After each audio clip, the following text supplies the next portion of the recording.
ಅಯೋಧ್ಯೆಯಲ್ಲಿ ರಾಮ ಮಂದಿರ ಉದ್ಘಾಟನೆಗೆ ಮೋದಿ ಸರ್ಕಾರದ ತಯಾರಿ ಒಂದ್ ಕಡೆ ಬಹಳ ಜೋರಾಗಿ ನಡೀತಾ ಇದೆ. ಇನ್ನೊಂದು ಕಡೆ ದೇಶದ ಪ್ರಮುಖ ಶಂಕರಾಚಾರ್ಯರುಗಳೇ ಈ ಕಾರ್ಯಕ್ರಮದ ಸ್ವರೂಪದ ಬಗ್ಗೆ ಅಪಸ್ವರವನ್ನ ಎತ್ತಿದ್ದಾರೆ. ಪ್ರಮುಖ ವಿಪಕ್ಷ ಕಾಂಗ್ರೆಸ್ ಇದು ಬಿಜೆಪಿ ಆರ್ಎಸ್ಎಸ್ ಕಾರ್ಯಕ್ರಮ, ಹಾಗಾಗಿ ಅದಕ್ಕೆ ನಾವು ಅಲ್ಲಿಗೆ ಹೋಗೋದಿಲ್ಲ ಅಂತ ಹೇಳಿದೆ. ಆದರೆ ಎಂದಿನಂತೆ ಅದಕ್ಕೆ ಬಿಜೆಪಿ ಕಾಂಗ್ರೆಸ್ ವಿರುದ್ಧ ಅಪಪ್ರಚಾರವನ್ನ ಶುರು ಮಾಡಿಕೊಂಡಿದೆ. ಆದರೆ ಅಯೋಧ್ಯೆಯಲ್ಲಿ ನಡೆಯುವಂತಹ ಕಾರ್ಯಕ್ರಮವನ್ನ ಹೇಗೆ ಸಂಪೂರ್ಣವಾಗಿ ಬಿಜೆಪಿ ಆರ್ಎಸ್ಎಸ್ ಕಾರ್ಯಕ್ರಮವಾಗಿಸಲಾಗಿದೆ ಅಂತ ಗೊತ್ತಾಗೋದಿಕ್ಕೆ ನೀವು ಬೇರೆ ಏನೂ ಮಾಡಬೇಕಾಗಿಲ್ಲ. ದೇಶದ ಪ್ರಮುಖ ಮಾಧ್ಯಮಗಳತ್ತ ಒಂದು ಸರ್ತಿ ಗಮನ ಹರಿಸಿದ್ರೆ ಸಾಕು, ಅದು ಅತ್ಯಂತ ಸ್ಪಷ್ಟವಾಗಿ ನಿಮಗೆ ಗೊತ್ತಾಗ್ಬಿಡುತ್ತೆ. ರಾಮ ಮಂದಿರ ಉದ್ಘಾಟನೆಯ ಸಮಗ್ರ ಕವರೇಜ್ನಲ್ಲಿ ಇಡೀ ಮಡಿಲ ಮೀಡಿಯಾವೇ ಸಮರ್ಪಣಾ ಭಾವದಿಂದ ನಿರತವಾಗ್ಬಿಟ್ಟಿವೆ. ಒಂದ್ ರೀತಿಯಲ್ಲಿ ಮಡಿಲ ಮೀಡಿಯಾಗಳ ಪತ್ರಿಕೋದ್ಯಮ ಸಂಪೂರ್ಣವಾಗಿ ರಾಮಮಯವಾಗ್ಬಿಟ್ಟಿದೆ ಅನ್ನೋದಕ್ಕಿಂತಲೂ ಬಿಜೆಪಿಮಯ ಮೋದಿಮಯ ಆಗ್ಬಿಟ್ಟಿದೆ. ಹೇಗೆ ರಾಮ ಮಂದಿರ ಉದ್ಘಾಟನೆ ಬಿಜೆಪಿ ಮತ್ತು ಸಂಘ ಪರಿವಾರದ್ದೇ ಕಾರ್ಯಕ್ರಮವಾಗಿದೆ ಅನ್ನೋದನ್ನ ಈ ಮಡಿಲ ಮೀಡಿಯಾಗಳ ಆ ರಂಗುರಂಗಾದ ವರದಿಗಳೇ ಸಾರಿ ಸಾರಿ ಹೇಳ್ತಾ ಇವೆ. ರಾಮ ಮಂದಿರದ ವಿಚಾರವಾಗಿ ಯಾವುದನ್ನು ಬಿಡದೆ ಬರೆಯಲಾಗ್ತಾ ಇದೆ, ಅದಕ್ಕೆ ಸುದ್ದಿಯ ರೂಪವನ್ನ ಕೊಟ್ಟು ಪ್ರಕಟಿಸಲಾಗ್ತಾ ಇದೆ. ಭಾರತದಲ್ಲಿ ಯಾವತ್ತೂ ಕೂಡ ಎಡೆಬಿಡದೆ ಮತ್ತು ಯಾವ ಸಣ್ಣ ಪುಟ್ಟ ವಿಚಾರವನ್ನು ಬಿಡದೆ ಈ ರೀತಿ ಕವರೇಜ್ ಕೊಟ್ಟಿರಲಿಲ್ಲ. ಆದರೆ ರಾಮ ಮಂದಿರ ವಿಚಾರವಾಗಿ ಮಾತ್ರ ಅದು ನಾಗರ ಶೈಲಿಯ ದೇಗುಲ ಅನ್ನುವಲ್ಲಿಂದ ಹಿಡಿದು ಹೂವಿನವರೆಗೂ ನಾರಿನವರೆಗೂ ಶೋಧ ಮಾಡಿ ಮಾಡಿ ವಿವರಿಸಿ ಕೊಂಡಾಡಿ ವರದಿಗಳನ್ನು ಪ್ರಕಟಿಸಲಾಗ್ತಾ ಇದೆ. ಬಹುತೇಕ ಎಲ್ಲಾ ವರದಿಗಳಲ್ಲೂ ಅದು ಬಿಜೆಪಿಗೆ ಮೋದಿಗೆ ಹೇಗೆ ಪ್ರತ್ಯಕ್ಷವಾಗಿ ಅಥವಾ ಪರೋಕ್ಷವಾಗಿ ಲಾಭವಾಗಲಿದೆ ಅನ್ನೋದನ್ನ ಖಾತ್ರಿಪಡಿಸಿಕೊಂಡಿರೋದು ಎದ್ದು ಕಾಣುತ್ತೆ. ಬಿಜೆಪಿ ಸರ್ಕಾರದ ತುತ್ತೂರಿ ಮಾಧ್ಯಮಗಳು ಇದರಲ್ಲೇ ಧನ್ಯತೆಯನ್ನು ಅನುಭವಿಸ್ತಾ ಇವೆ. ಅವು ಮಾಡ್ತಾ ಇರುವ ಸುದ್ದಿಗಳನ್ನ ನೋಡಿದ್ರೆ, ಸುದ್ದಿಗಳನ್ನ ಹುಟ್ಟಾಕ್ತಾ ಇರುವಂತಹ ರೀತಿಯನ್ನ ನೋಡಿದ್ರೆ ಹೇಗೆ ಬಿಜೆಪಿ ಸರ್ಕಾರದ ಕಾರ್ಯಕ್ರಮವನ್ನ ಬಣ್ಣಿಸುವಲ್ಲಿ ಅವು ಭಕ್ತಿಯಿಂದ ತೊಡಗಿವೆ ಅನ್ನೋದು ಕಣ್ಣಿಗೆ ಹೊಡೆದು ಕಾಣಿಸ್ತಾ ಇದೆ. ರಾಮ ಮಂದಿರದ ನೆಪದಲ್ಲಿ ಅಯೋಧ್ಯೆಯ ದೀಪಾಲಂಕಾರದಿಂದ ಹಿಡಿದು ಕಡೆಗೆ ಬಿಜೆಪಿ ಸರ್ಕಾರದ ತನಕವೂ ವರದಿಗಳ ಮಹಾಪುರವನ್ನೇ ತಂದಿಡ್ತಾ ಇವೆ ಈ ಮಡಿಲ ಮೀಡಿಯಾಗಳು. ಹಿಂದಿ ಮಾಧ್ಯಮಗಳಲ್ಲಿ, ಪತ್ರಿಕೆಗಳಲ್ಲಿ, ಚಾನೆಲ್ಗಳಲ್ಲಿ ಮಂದಿರದ ಬಾಗ್ಲನ್ನ ಎಲ್ಲಿಂದ ತರಲಾಯಿತು, ಗಂಟೆಯನ್ನ ಎಲ್ಲಿಂದ ತರಲಾಯಿತು, ಅಗರಬತ್ತಿ ಎಲ್ಲಿಂದ ಬಂತು, ಹೀಗೆ ಪ್ರತಿಯೊಂದನ್ನು ಹುಡುಕಿ ಮಾಡಿರುವಂತಹ ವೈವಿಧ್ಯಮಯ ವರದಿಗಳನ್ನ ನೋಡಬಹುದಾಗಿದೆ. ಪೂಜಾ ವಿಧಾನಗಳನ್ನ ವಿವರಿಸುವಂತಹ ವರದಿಗಳಿವೆ. ಯಾರ್ಯಾರು ಪೂಜೆಯನ್ನ ನೆರವೇರಿಸ್ತಾರೆ ಅನ್ನೋದರ ವಿವರಗಳನ್ನ ಕೊಡಲಾಗ್ತಾ ಇದೆ. ಪೂಜೆಗೆ ಎಲ್ಲೆಲ್ಲಿಂದ ಸಾಮಗ್ರಿಗಳು ಬರ್ತಾ ಇವೆ, ಯಾವ್ಯಾವ ಸಂತರಿಗೆ ಎಲ್ಲೆಲ್ಲಿ ಉಳಿದುಕೊಳ್ಳುವಂತಹ ವ್ಯವಸ್ಥೆ ಆಗಿದೆ, ಇವೆಲ್ಲವೂ ಈಗ ಮಡಿಲ ಮೀಡಿಯಾದ ಪ್ರಮುಖ ವರದಿ ಆಗ್ತಾ ಇವೆ.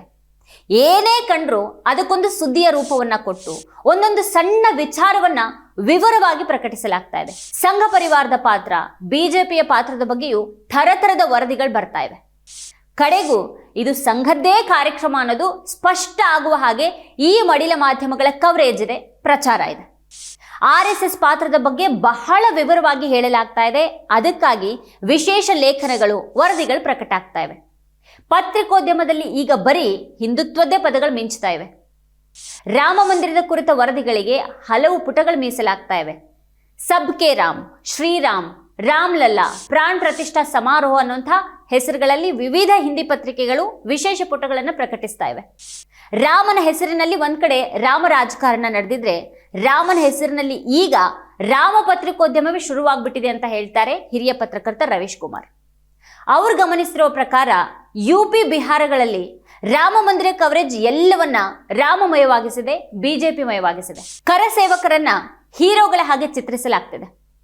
ಕಾನೂನು ಉಲ್ಲಂಘಿಸಿದವರನ್ನ ಕರ ಸೇವಕರು, ಧರ್ಮ ಸೇವಕರು, ಪ್ರಾಣ ಸೇವಕರು ಅಂತೆಲ್ಲ ಮಾನ ಸಮ್ಮಾನಗಳೊಂದಿಗೆ ತೋರಿಸಲಾಗ್ತಾ ಇದೆ ಅಂತ ಹೇಳಿದ್ದಾರೆ ರವೀಶ್ ಕುಮಾರ್. ಅಯೋಧ್ಯೆಯಲ್ಲಿನ ಜಮೀನು ವಿಚಾರದಲ್ಲಿ ಪ್ರಶ್ನೆಗಳೆದ್ದಿದ್ವು, ವಿವಾದ ಉಂಟಾಗಿತ್ತು. ಆದ್ರೆ ಈ ಮಡಿಲ ಮೀಡಿಯಾಗಳು ಈಗ ವಿಶೇಷ ಪುಟಗಳಲ್ಲಿ ಪ್ರಕಟಿಸ್ತಾ ಇರುವಂತಹ ಸರಣಿ ವರದಿಗಳಲ್ಲಿ ಇದು ಯಾವುದೂ ಬರೋದೇ ಇಲ್ಲ.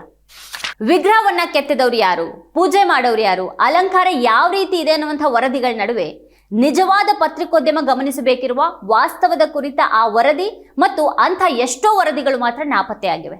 ಯಾಕಂದ್ರೆ ಅವು ಬಿಜೆಪಿ ಸರ್ಕಾರಕ್ಕೆ ಬೇಡವಾದಂತಹ ವರದಿಗಳು.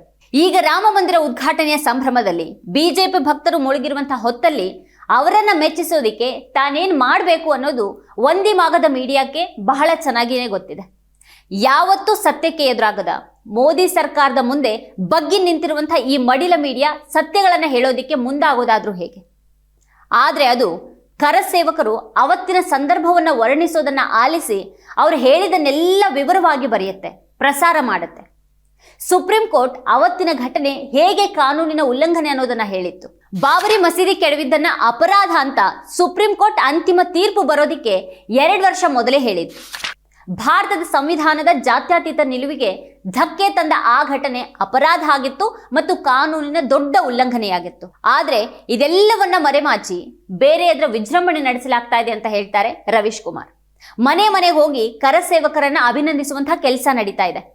ಬಾಬ್ರಿ ಮಸೀದಿ ಧ್ವಂಸದ ಬಳಿಕ ಅದರಲ್ಲಿ ಶಾಮೀಲಾದವರು ಅಂತ ಅಡ್ವಾಣಿ, ಮುರಳಿ ಮನೋಹರ್ ಜೋಶಿ, ಉಮಾ ಭಾರತಿ, ಕಲ್ಯಾಣ್ ಸಿಂಗ್ ಮೊದಲಾದ 49 ಜನರ ಮೇಲೆ ಸಿಬಿಐ ಚಾರ್ಜ್ ಶೀಟ್ ಅನ್ನ ಹಾಕತ್ತೆ. ಆದರೆ ಅಡ್ವಾಣಿ ಸೇರಿದಂತೆ 13 ಜನರ ಮೇಲಿನ ಪಿತೂರಿ ಆರೋಪವನ್ನ ನ್ಯಾಯಾಧೀಶ SK ಶುಕ್ಲಾ ಅವರು ತಳ್ಳಿ ಹಾಕ್ತಾರೆ.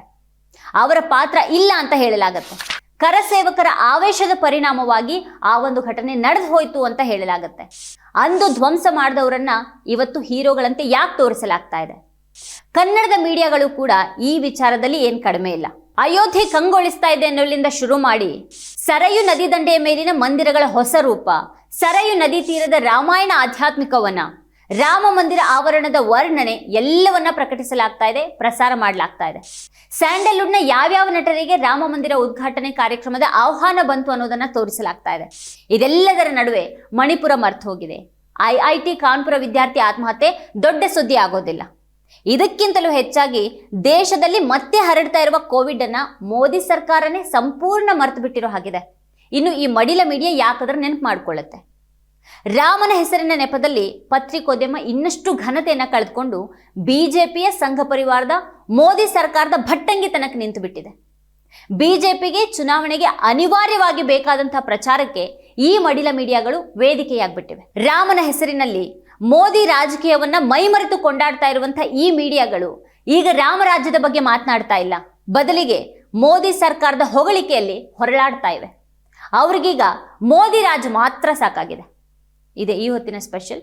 ನೋಡ್ತಾ ಇರಿ ವಾರ್ತಾ ಭಾರತಿ. ನೀವಿನ್ನು ವಾರ್ತಾ ಭಾರತಿ ಯೂಟ್ಯೂಬ್ ಚಾನಲ್ಗೆ ಸಬ್ಸ್ಕ್ರೈಬ್ ಆಗಿಲ್ಲ ಅಂದ್ರೆ ಕೂಡಲೇ ಸಬ್ಸ್ಕ್ರೈಬ್ ಆಗಿ, ಹಾಗೆ ಅಲ್ಲೇ ಪಕ್ಕದಲ್ಲಿರೋ ಬೆಲ್ ಐಕಾನ್ನ ಪ್ರೆಸ್ ಮಾಡಿ.